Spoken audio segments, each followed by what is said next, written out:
Hi, I'm Jen Starr and I'm here at Viva Decor in Germany. And today I'm going to show you a few different techniques with different products to give you a nice little mixed media altered book idea for the cover. So what I have here, this is my little sample I did on chipboard.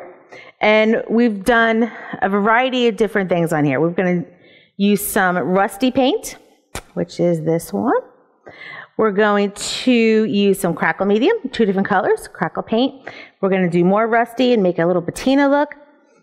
And then we'll embellish with a glittery butterfly to give it a vintage look. So what we're going to start with is an old book. And this is nothing fancy about this, but I don't want this design in the background. So what I'm going to do is give it a coat of rusty paint first, so that whatever color is underneath will be brown already, so I don't really have to do much to it. So I'm going to take my rusty, and it's a nice thick paint, so you only really need one coat. So I can put this on with a brush, or I could put it on with a sponge to get a little more texture. But because I'm going to do the crackle on top, I don't really want a lot of texture on this just yet. So I'm just going to brush it on. So just so I have this brown color in the background. Okay.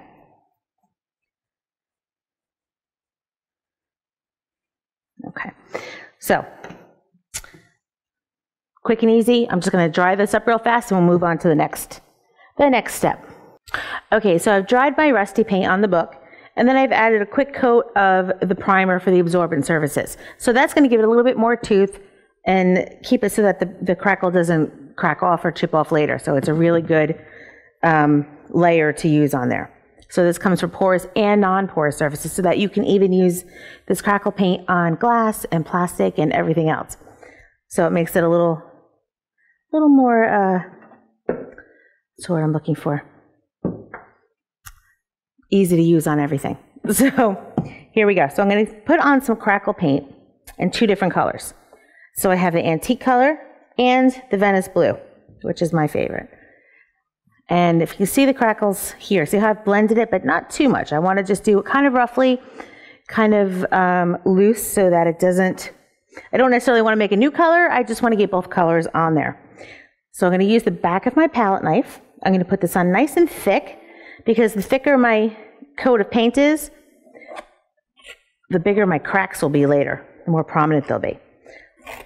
Now I'm going to leave part of the center uncovered with the crackle, because I don't really need the whole thing covered, because I'm going to put the embellishment on there later. I'm going to wipe off my palette knife and mix in the Venice blue color. Now I'm just kind of loosely scraping some on here. And I'm going to leave some of it empty so that it looks more rustic and vintage. And that's it. I'm going to let this dry on its own, because if you use a heat gun with it, you might stop the crackle process. So the longer you let it sit and do its thing, the better it looks when you're done. So off to the side, we're going to let this sit and crackle on its own. And in the meantime, I'm going to show you how to do this little embellishment part on a die cut. So this part here is a chipboard die cut that I use. I cut it with a Vagabond and a Tim Holtz die. Okay, so I have my chipboard die cut here, and I want to add the rusty paint to it.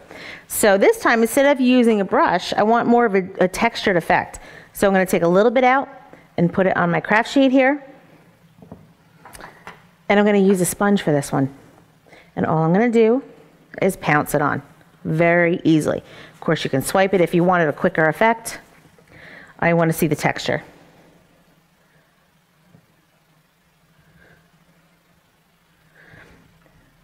Now, I like a little color in mine also. I want to be able to see a little bit of blue, because I like that verdigris look. I want it to look kind of like patina. So I'm going to take some 3D stamp paint. Now this is lime green metallic. This is my absolute favorite color. I'm going to take a little bit of that, and I'm going to use a sponge, and I'm just going to pounce on randomly a little bit of that color. And you can do this to taste, depending on how much patina you like. It doesn't have to be a lot. And of course, you can go back in with a rusty if you think you put too much. Very easy. So it just gives it a really neat effect like aged copper. And that's it. So what I'm going to do now, this will be attached to the book when the crackling is done. And then to embellish a little further if you want to, I've used the bronze colored pearl pen to create some pearls around the outside edge, which I love. Makes it look like kind of like there's hammered nails around the outside. And then this is a die cut, not a die cut, a stamp of a butterfly that I cut out. And you can go back to, we have a video that we did on this with the glitter pens, which are phenomenal. This is that German glass glitter, so it adds to the vintage effect. And then just a little stamped title on here if you want to. Glue it all down and you're done. So that's it. Hope you like all the products and we'll see you next time.